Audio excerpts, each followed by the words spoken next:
So we have more news and an update on the situation regarding Activision Blizzard, and I'd say the biggest thing regarding the situation right now is that over 2,500 employees, past and present, have signed an open letter condemning the company's actions when it comes to handling these sexual assault allegations. And of course, even bigger than that, is there is a planned walkout at the Irvine campus in California at Activision Blizzard, and the employees will simply not work on Wednesday, July 28th. And yeah, that is huge. This is piggybacking off the lawsuit that was filed on July 22nd from the state of California, Department of Fair Housing and Employment, when it came to Activision not treating their employees right, and of course the rampant sexual assault allegations in the company. Now, we have seen a few responses from past executives and current executives at Activision Blizzard. We've also gotten a letter from the current CEO, Bobby Kotick, and I'll read the first couple of paragraphs right now. This has been a difficult and upsetting week. I want to recognize and thank all of those who have come forward in the past and recent days. I so appreciate your courage. Every voice matters, and we'll do a better job of listening now and in the future. Our initial response to the issues we face together and to your concerns were quite frankly tone deaf.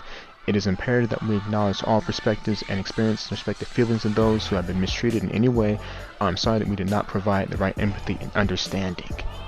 Now, this is coming after their first response when Activision Blizzard said the lawsuit includes distorted and in many cases false description of Blizzard's past. That was them, denying any wrongdoing or behavior they had. They had the right to do that. But it's weird how they're saying, or it's more weird specifically how Bobby Kotick is saying that this was tone deaf, and now he's encouraging employees to use these hotlines to reach out to get help and to report misconduct in the workplace. But why would these employees do that when those same hotlines have failed them in the past, and how they can go to HR and how they won't be retaliated against? But with the company's current history, what they've done in the past, I just wouldn't believe that. So interesting that Bobby Kotick made this response, after Activision Blizzard's initial response to this lawsuit being filed. Very interesting and a very different change of tune now, even though only a week has passed. And of course, other news is that these employees, they do have a couple of demands that they would like to be met, and they have four of them. The first demand is an end to mandatory arbitration clauses in all employee contracts, current and future. Arbitration clauses protect abusers and limit the ability of victims to seek restitution. Second clause, the adoption of recruiting, interviewing, hiring, and promotional policies designed to improve representation among employees at all levels, agreed upon by employees in a company-wide diversity, equity, and inclusion organization. Current practices have led to women, and particularly women of color and transgender women, non-binary people, and other marginalized groups that are vulnerable to gender discrimination, not being hired fairly for new roles when compared to men. Our third clause, publication of data on relative compensation, including equity grants and profit sharing, promotion rates, salary ranges for employees of all genders and ethnicity at the company, current practices that have led to aforementioned groups not being paid or promoted fairly. And our fourth and final clause, empower company-wide diversity, equity, and inclusion task force and hire a third party to audit ABK's reporting structure, HR department, and executive staff. It is imperative to identify how current systems failed and prevent employee harassment, and to propose new solutions to address these issues. Now, those are their four clauses. I believe they're all reasonable. I believe they're all pretty damn good, and fully support them going forward to get them. And that's because the way this industry has simply treated their employees, even if you want to exclude all the sexual assault allegations and discrimination, they have been, overworked, underpaid, and they've been in some pretty poor working conditions, especially regarding COVID and how a lot of these companies weren't ready to make that transition when it came to working at home, not having them have the proper equipment, and of course the game's quality suffering, or the product's quality in general suffering. So, I'm all for it.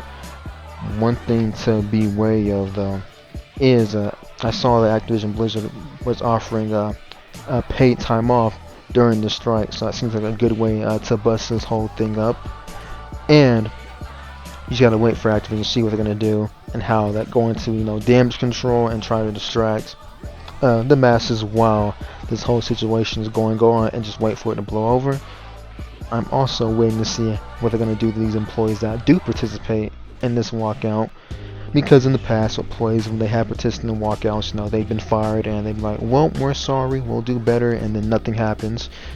Or when it comes to this, we'll be sorry, or we're sorry and we'll do better, and nothing happens. You just look at Ubisoft from the past year.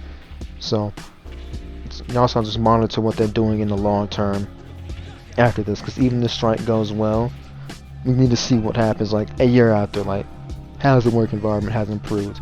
Have people been held accountable? Have people, been removed from their positions so they can no longer abuse their employees? And again, when it comes to the gamers, the content creators, I think it's very simple what you need to do tomorrow. Just do not play the games. Don't buy them. Do not buy any microtransactions. The bare minimum is 1 day, because that's when the walkout is occurring, and I don't think that's asking for much.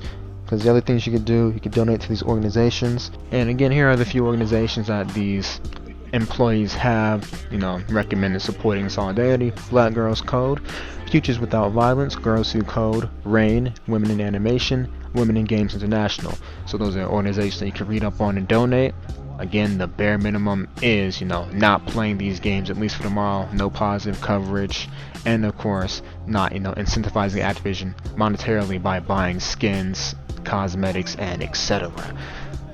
But bare minimum is, don't play the games tomorrow, don't buy the games tomorrow, and we just wait and see after that. I know Activision is going to be announcing a new Call of Duty title within the next couple of weeks, so we'll see how that goes over, and how that does when it comes to damage control.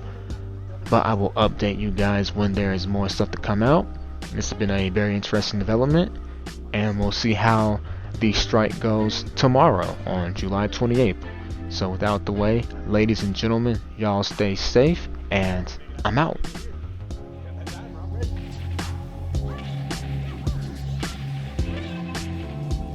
Defense. Are you fucking?